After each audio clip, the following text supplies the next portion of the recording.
Igreja Batista Novo Horizonte. Um novo horizonte com Jesus em sua vida. Mensagens do coração de Deus para o seu coração. Momentos com Jesus.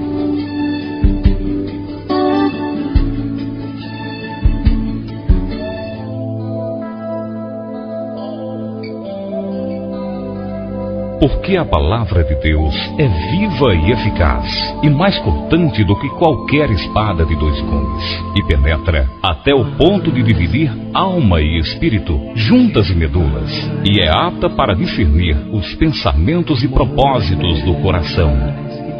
Vamos ouvir agora a mensagem da Bíblia.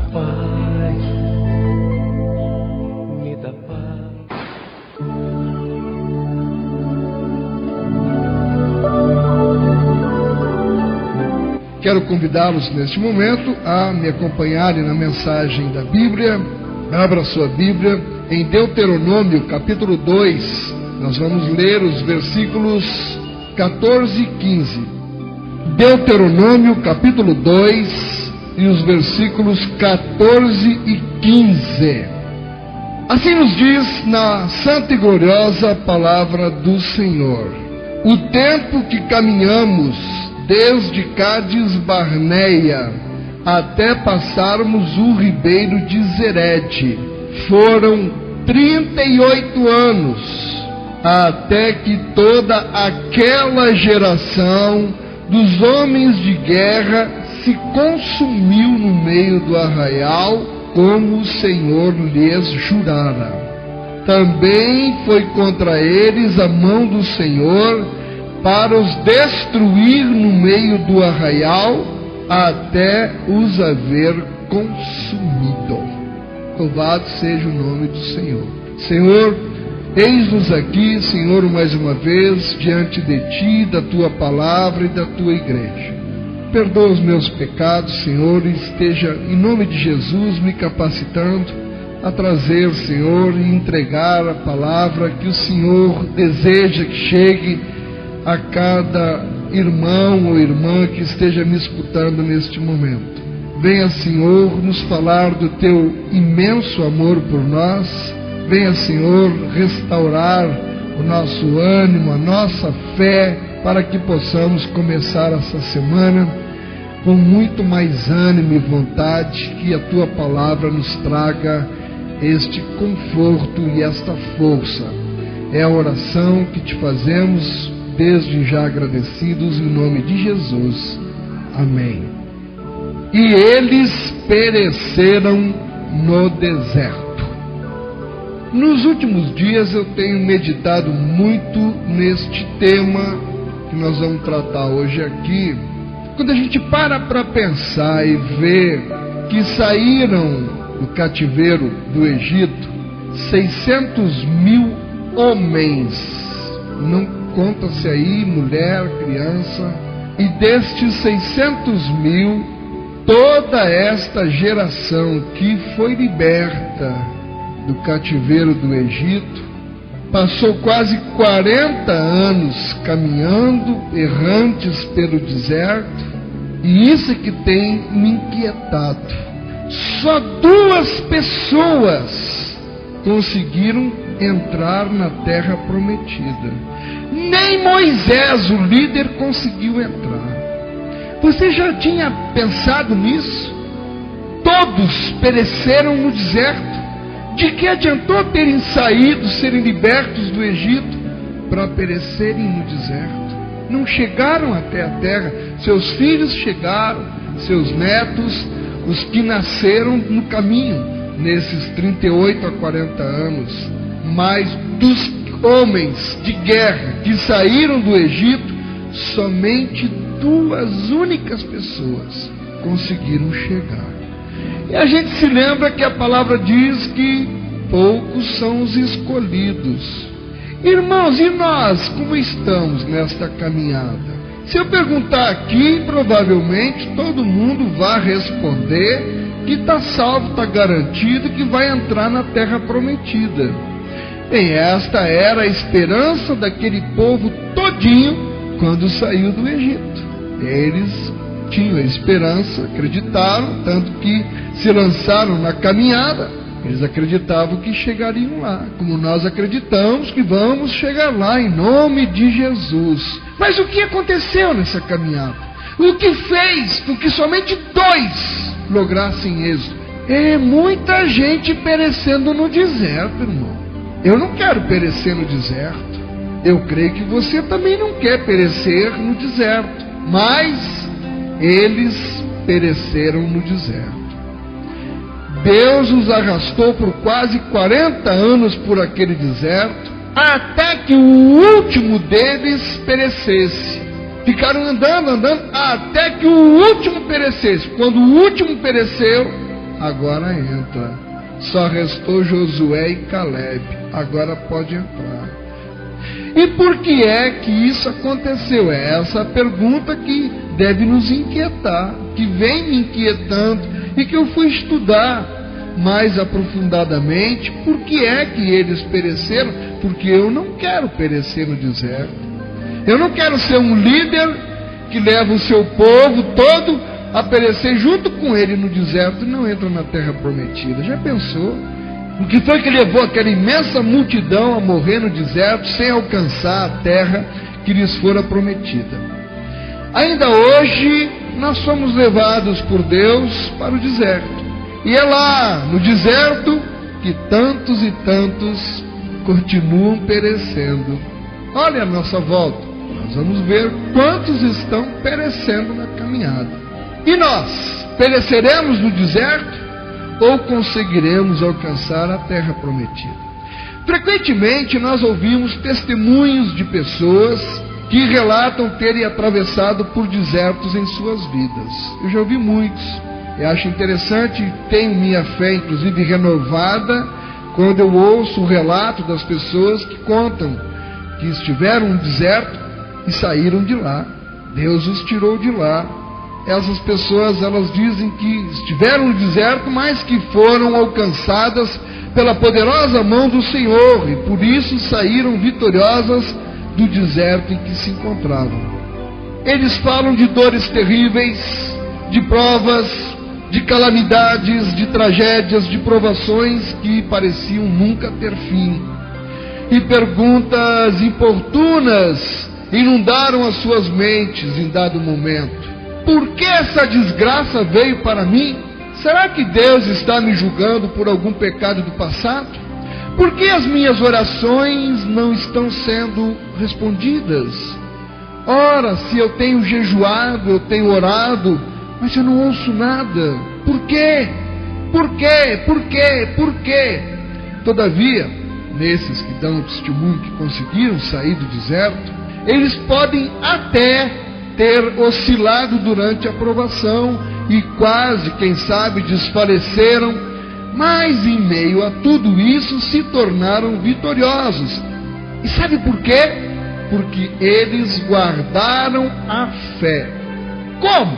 Foi porque permitiram que os sofrimentos os direcionassem para os joelhos. E quando o crente, na prova, entende isso e sente que o sofrimento é para que ele dobre os seus joelhos, ele sai vitorioso do deserto. Como resultado, a sua confiança no Senhor somente aumentou. E eles saíram do deserto testemunhando a bondade e o poder de libertação de Deus. Outros, por sua vez, continuam relatando que ainda estão no deserto. Acreditam até que esse deserto é como que um deserto sem fim. E as pessoas também descrevem doenças terríveis e mortais. Famílias estão se desintegrando, com maridos e esposas se divorciando, filhos rebelando-se e perdendo-se nas drogas ou na prostituição. Outros relatam estarem num deserto mental ou espiritual. Enfrentam depressão, enfrentam medo, ansiedades, angústias de todos os tipos. Outros carregam o peso de dificuldades financeiras. Eita, deserto que não passa e eu não saio dessa dificuldade financeira nunca. dívidas acumuladas, e alguns outros o estresse os levou a um deserto de desespero. Assim, muitos cristãos parecem nunca encontrar o conforto. Muitos cristãos parecem nunca conseguir encontrar a consolação e a força de Deus. E terminam também, como o povo de Israel, perecendo em meio ao deserto. Deixe-me lhe perguntar, como você tem enfrentado as suas provações no deserto? Talvez você esteja passando por um agora mesmo. Bem, podem ser muitas causas. Talvez o seu deserto seja o vale do desemprego. Você estava empregado, mas perdeu o emprego. E agora? Ou, pior, pode ser o vale da morte. Você que está me ouvindo, ouviu as palavras do médico: é câncer maligno. Ou, se não foi você, mas alguém da família, e isso está te fazendo sofrer, alguém muito chegado a você, alguém muito amado, muito precioso, está com este diagnóstico de uma enfermidade incurável. Ou você compartilha da dor de inúmeras outras pessoas que suportam horas e horas de espera numa sala de hospital, ou num leito de hospital, numa UTI do hospital, chorando e clamando em silêncio por um milagre. Talvez, quem sabe, o seu deserto seja já uma depressão profunda. Todo dia você tem medo de acordar, porque uma nuvem negra parece que está continuamente sobre você. Seu clamor constante é: Senhor, me ajude, eu não posso mais suportar isso.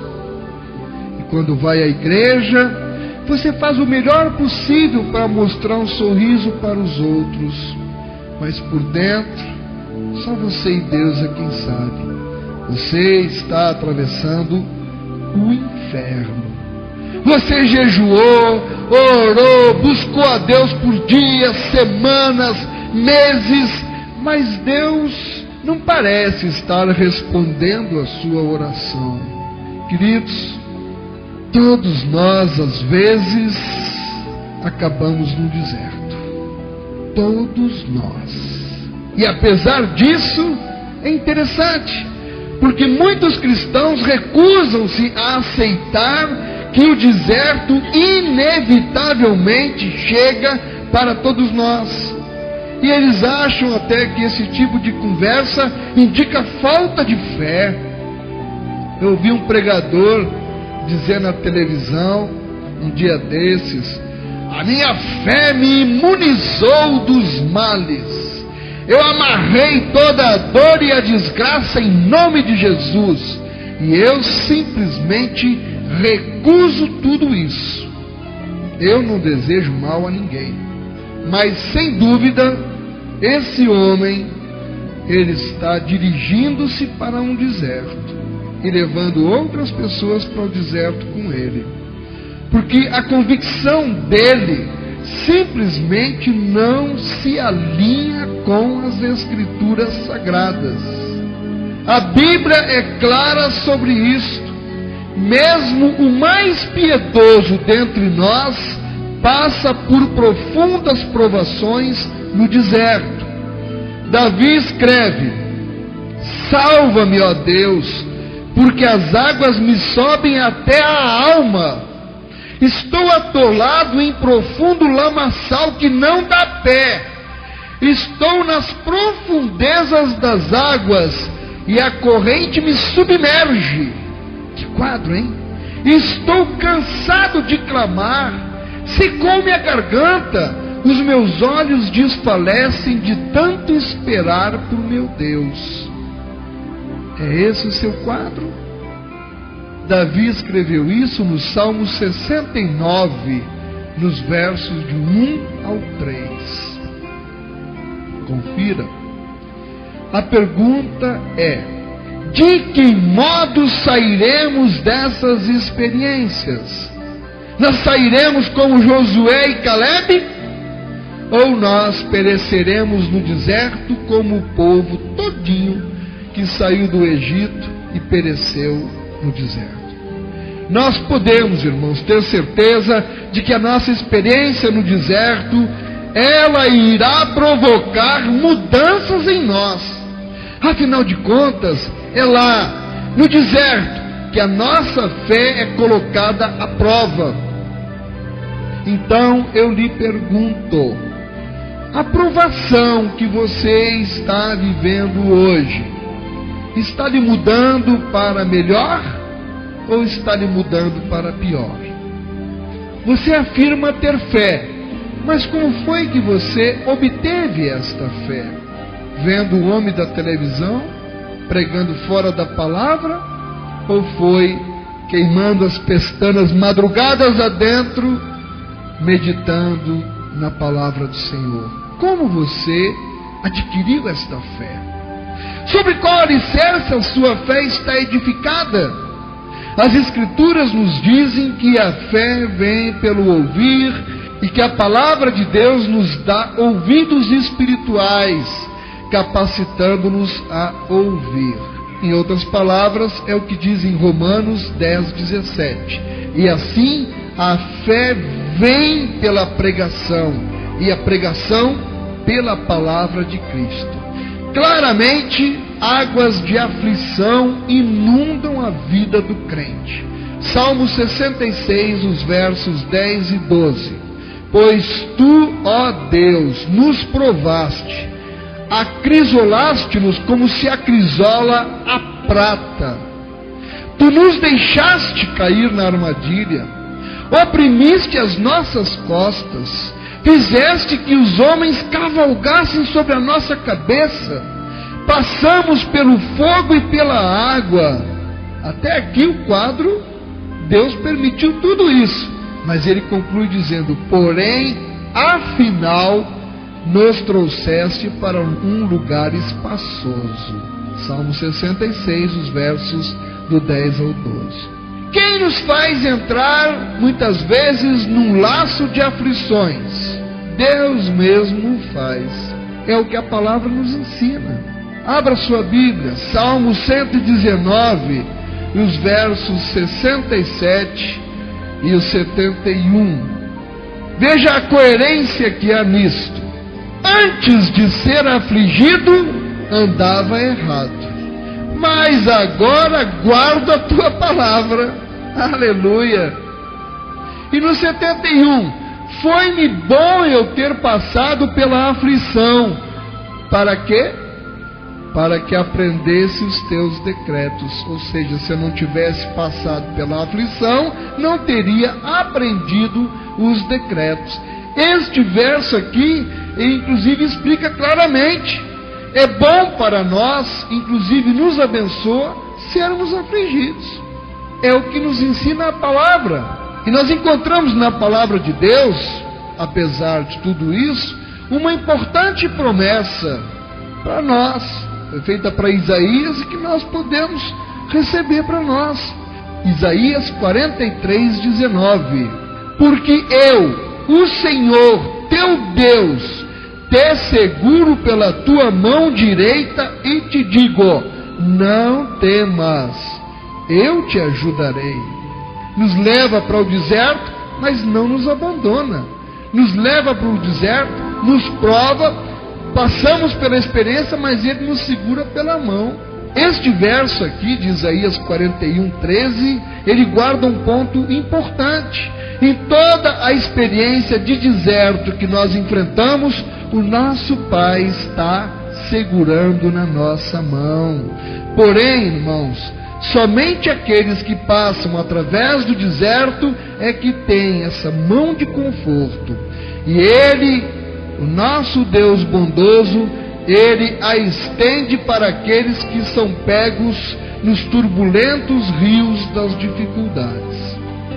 Alguns pregadores atuais da teologia da prosperidade, eles não podem simplesmente lidar com o fato de que Jó era um homem íntegro, que Jó era um homem santo, que era amado de Deus e que sofreu calamidades terríveis, sendo reto diante de Deus.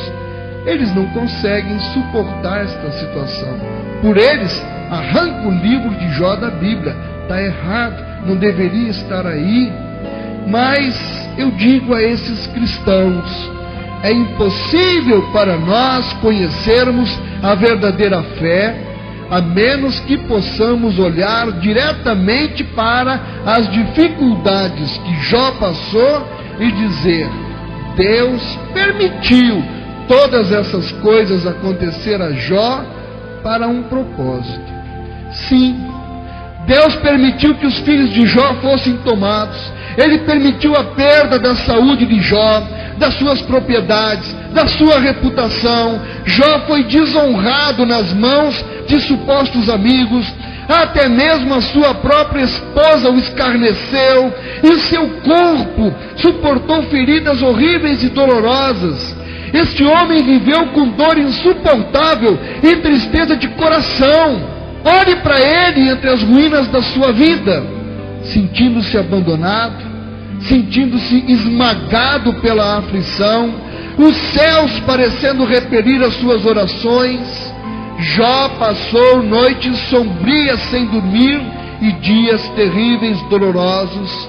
A dor era tão grande, mas tão grande, que ele chegou a pedir a Deus que tomasse a sua vida. E ainda assim, durante todo o ocorrido, Deus ainda o amava. De fato, Jó nunca foi tão precioso na visão de Deus do que no meio da sua tribulação. Por quê? Porque ele não negou a sua fé e porque ele continuou, apesar de tudo, acreditando no amor de Deus por ele. Foi no pior momento de Jó que Deus então lhe deu uma revelação de si próprio, que mudou a vida de Jó. Deus pessoalmente conduziu Jó para fora do deserto, e Jó emergiu de lá com uma fé indomável, testemunhando: ainda que ele me mate, contudo nele esperarei. Está em Jó capítulo 13, versículo 15. Já ao contrário, irmãos, alguns crentes saem de seus desertos amargurados e com raiva. As provações desses crentes os tornam céticos, endurecidos e inconsoláveis, desprezando Deus. Eu tenho visto cristãos em sofrimento se voltando completamente contra o Senhor, que um dia eles amaram, e eles acusam Deus de abandoná-los no momento da dificuldade. É assim, em troca, eles abandonam toda a oração, colocam suas Bíblias de lado e já não vão mais à igreja, e ao invés disso carregam raiva e ressentimentos terríveis contra Deus. Tragicamente, alguns crentes morrem em seus desertos. E isto é o que aconteceu com Israel.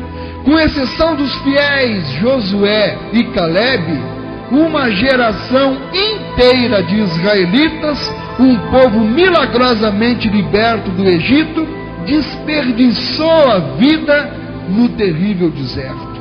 Eles morreram cheios de dúvidas, de aflição, de agonia e dor. Por quê? Porque se recusaram a confiar no juramento de que Deus os guardaria em momentos de dificuldade. O Senhor havia prometido a eles. Está em Deuteronômio capítulo 1, os versos do 29 ao 33. Não vos atemorizeis e não tenhais medo. O Senhor vosso Deus, que vai adiante de vós, Ele pelejará por vós. O Senhor vosso Deus vos levou como o homem leva seu filho. Ele, ia adiante de vós no caminho, para vos achar o lugar, para vos mostrar o caminho por onde havíeis de andar. Ainda assim, leia também o que aconteceu com aquela geração duvidosa e endurecida. Foi o texto que nós lemos na abertura da mensagem, Deuteronômio 2, 14 e 15. O tempo que caminhamos desde Cádiz Barneia até passarmos o ribeiro de Zered foram 38 anos, até que toda aquela geração dos homens de guerra se consumiu no meio do arraial, como o Senhor lhes jurara. Também foi contra eles a mão do Senhor, para os destruir do meio do arraial, até os haver consumido. Sabe qual é o problema do povo de Israel? Foram um povo extremamente rebelde. Quando o Senhor se referia a eles, dizia: povo de dura cerviz. O que é dura cerviz? É a coluna cervical. Dura cerviz é que não se dobra. Qual foi a causa para que essa geração inteira morresse no deserto? Foram as mesmas duas razões pelas quais os cristãos morrem hoje no seu próprio deserto. As mesmas. Eles nunca aceitaram o amor de Deus por eles. Durante todas as dificuldades dos israelitas, Deus tentou ocasião após ocasião demonstrar o seu grande amor a eles, mas eles não aceitaram. Eles simplesmente não acreditavam que as provações fluíam do seu amor, do amor de Deus. E ao invés disso, então, as pessoas sempre diziam: se Deus nos amasse, por que Ele nos traria aqui ao deserto para nos matar? Por que Ele permitiria que sofrêssemos assim? Se Ele nos amasse. E aqui então, queridos, nós vemos a raiz de toda a incredulidade. Uma relutância para crer e descansar no amor de Deus pelos seus filhos. Ainda assim, a razão absoluta pela qual Deus escolheu, na verdade, Israel para ser seu povo, não foi porque eles tinham algo de especial, não. Foi apenas pelo seu amor. Diz em Deuteronômio 4, 37 e o 7, do 7 ao 8, que eu junto aqui para se ter uma ideia: e porquanto Deus amou a teus pais, não somente escolheu a sua descendência, vocês no caso, depois deles. E olha esse texto: o Senhor não tomou prazer em vós, nem vos escolheu, porque fosseis mais numerosos do que todos os outros povos, mas porque o Senhor vos amou. Era o amor de Deus que fez com que aquele povo tivesse sido escolhido. Irmão, considere o seguinte: por que é que Deus não permitiu que Balaão amaldiçoasse Israel? Está em Deuteronômio 23, verso 5. Porém o Senhor teu Deus não quis ouvir a Balaão, antes trocou em bênção a maldição, porque o Senhor teu Deus te amava. O amor de Deus. Nós vemos ainda outra provação quando Israel estava já às portas da terra prometida. 12 homens foram enviados para que espiassem a terra, mas 10 deles regressaram trazendo más notícias. Eles sustentaram que Israel nunca poderia tomar posse daquela terra, porque ela era repleta de gigantes, repleta de fortalezas, de grandes cidades muradas, de obstáculos intransponíveis. E como é que as pessoas reagiram a este relato? Uma vez mais, clamaram com medo e com incredulidade: não poderemos subir contra aquele povo, porque é mais forte do que nós. Está em Números 13, 31. Eles estavam dizendo, em essência: os nossos inimigos são mais fortes que o amor de Deus por nós. Eles acusaram o Senhor de os abandonar no momento de necessidade, os deixando por conta das suas próprias forças. e passaram aquela noite toda reclamando e clamando: eu desejaria estar morto. Por que Deus nos colocou nessa situação desesperadora? E o apóstolo Estevão, inclusive, lá em Atos 7,39, disse o seguinte sobre eles: eles em seus corações voltaram para o Egito.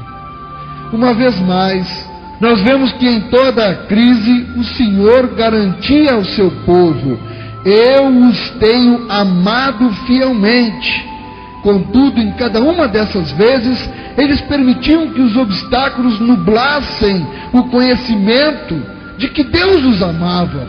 Será que você não está com a sua visão nublada, que não lhe permite ver o tamanho do amor de Deus por você, porque você só está olhando para o tamanho da sua aprovação? Pense nisso. Se nós acreditamos, nós aceitamos e confiamos no amor de nosso Pai Celestial. Então, se nós acreditamos, o que é que há para temer? Por exemplo, eu aprendi que se eu verdadeiramente descansar no amor de Deus por mim, eu não tenho que temer ser enganado. Se eu verdadeiramente sou dele, se eu creio que ele me carrega em seus braços amorosos, então ele nunca deixará o diabo ou qualquer voz me enganar. Não importa quais sejam os meus problemas, ele vai os desvendar e vai preparar o caminho para mim. O Deus de amor que eu conheço e que aprendi a amar e a respeitar e a obedecer, esse Deus de amor, ele pode operar um milagre após o outro a meu favor, se eu apenas for obediente e confiar nele. E isto me permite enfrentar tempos difíceis, provações de fogo, e eu creio que me permitirá enfrentar até mesmo a morte. Eu sei que em meio a tudo isso, o meu Deus irá compartilhar a minha dor, e as minhas lágrimas serão preciosas quanto o ouro para Ele. Ele não permitirá que as provações me destruam. Ele sempre será fiel para me prover livramento. E o povo de Israel, eles foram cegados em relação ao deleite que Deus tem por eles. O nosso Deus não somente ama o seu povo, mas Ele tem prazer em cada um de nós. Ele tem grande alegria em nossas vidas, e Ele é, na verdade, bendito, nos guardando e nos livrando. Como eu poderia acusar o meu Pai Celestial de se alegrar em mim menos do que eu faço com a minha própria descendência? Às vezes, as minhas filhas me desapontam, fazendo coisas contrárias a que eu gostaria que fizessem. Mas em nenhum momento eu deixo de amar ou de me agradar delas. Assim, irmão, pensa comigo. Se eu, sendo humano, possuo este tipo de amor duradouro, sendo um pai imperfeito, quanto mais o nosso Pai Celestial se preocupa conosco, seus filhos. E é por isso que eu considero este episódio com os 12 espias de Israel tão desconcertante. Repetidas vezes, Deus já havia provado o seu amor ao povo, como Deus repetidas vezes tem provado o seu amor para comigo e para com você. Seu amor foi demonstrado de várias formas durante aquele deserto. Foi lá no deserto que eles aprenderam a conhecer o Deus de Israel. E ainda assim, em todas as ocasiões, eles se recusaram em aceitar o amor que Deus queria oferecer a eles. E finalmente, Josué e Caleb se levantaram, afinal, no meio deles e gritaram: se o Senhor se agradar de nós, então nos introduzirá nesta terra e nola dará. está em Números 14, verso 8. Que declaração simples, mas ao mesmo tempo poderosa. Eles estavam dizendo, em outras palavras: irmãos, o nosso Senhor, Ele nos ama, e Ele tem prazer em nós, e Ele vai derrotar cada um dos gigantes, porque Ele se delicia em fazer isto por nós. Portanto, nós não devemos olhar para os nossos obstáculos, nós temos que manter os nossos olhos no grande amor que Deus tem por nós. Queridos, ao longo das Escrituras, nós lemos que Deus, Ele se deleita em nós. Ouça esse texto lindo, Provérbios 11, 20. Os que são perfeitos em seu caminho são o seu deleite. Aleluia. Meu inimigo forte eram mais poderosos do que eu, mas o Senhor foi o meu amparo. Trouxe-me para um lugar espaçoso, livrou-me, porque tinha prazer em mim. Salmo 18, os versos 17 ao 19. E neste último versículo, nós descobrimos a grande verdade que Israel não percebeu. Ele me libertou porque se agradou de mim.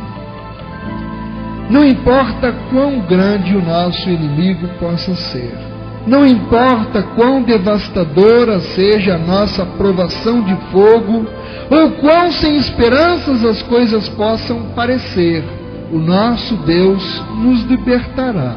Por quê? Porque Ele se agrada de nós.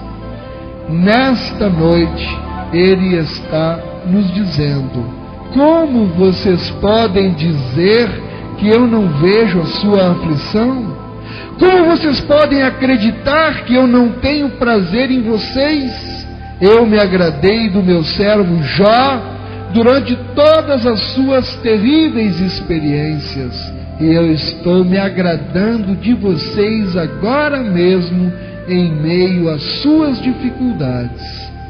Irmãos amados, é absolutamente imperativo que acreditemos rapidamente e com convicção agora que Deus nos ama e que Ele se agrada de nós. Saia daqui com esta convicção: Deus me ama e se agrada de mim, aqui mesmo, no meio desta provação que eu estou. Mas se Deus é por nós, quem será contra nós? Então, creia, nós estaremos capacitados a aceitar que toda circunstância em nossas vidas irá provar, no final, ser a amorosa vontade de nosso Pai para conosco. Ele não é soberano? A sua vontade não é soberana? Tudo que estivermos passando vem da vontade soberana do Senhor. Mas tem um propósito, no mínimo, provar o seu grande amor por nós. Querido irmão, querida irmã, não olhe para as suas dificuldades que se acumulam. Também não tente olhar para um futuro incerto. Não fique aí desperdiçando a sua vida e perecendo em meio a esse deserto de dúvidas, agonia e dor. Porque você não precisa perecer no deserto como pereceu o povo de Israel. Você não precisa perecer. A sua função é confiar nas promessas de aliança de nosso Pai e principalmente, irmão, repousar no grande amor que Deus tem por você. Creia, e assim não pereceremos no deserto. Não! Nós sairemos do nosso deserto carregados pelos braços amorosos de Jesus. Lembre-se, e você sairá vitorioso porque Ele o está segurando em seus braços de amor. E por fim, Ele produzirá, creia, alegria a partir do nosso choro. Porque o choro pode durar uma noite, mas a alegria vem pelo amanhecer. Que o Senhor esteja aplicando a porção da sua palavra em nossos corações, em nome de Jesus. Amém.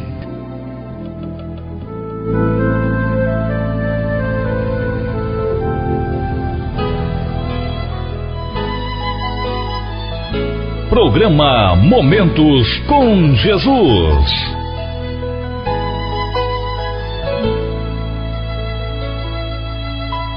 Pai, são muitas vidas que não têm o teu amor. Muitos te ouvem e não querem obedecer. É perecer, é sofrer. Pai, muitos que pensam que o dinheiro é a solução, o abraço de um amigo que diz eu te amo, o seu irmão, a sua mãe. Pai, muitos que choram sufocados pela dor, desesperados por alguém que o abandonou. Tantas palavras e promessas sem valor. Pai, são tantos filhos que não têm as suas mães, e muitas mães que os seus filhos já perderam por não obedecer a voz do Criador. Não tem sentido viver sem Jesus, não tem amigos que transformem o coração. É só Jesus que tem a solução pra nossa vida. Ele é o caminho, a verdade pra você e eu.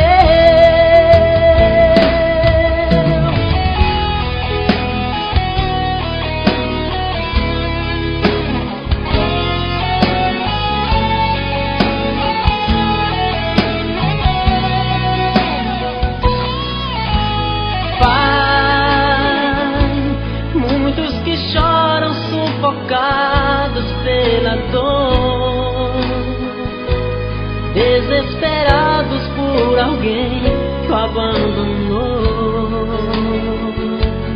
Tantas palavras e promessas sem valor. Pai, são tantos filhos que não têm as suas mães, e muitas mães que os seus filhos já perderam por não obedecer a voz do Criador. Não tem sentido viver sem Jesus, não tem amigos que transformem o coração.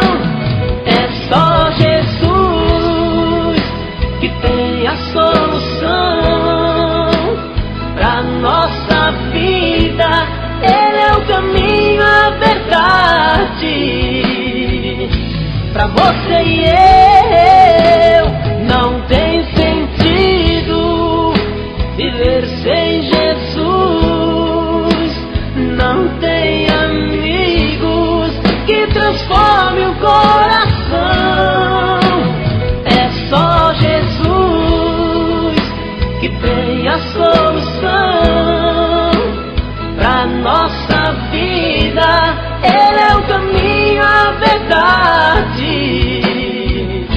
pra você e eu.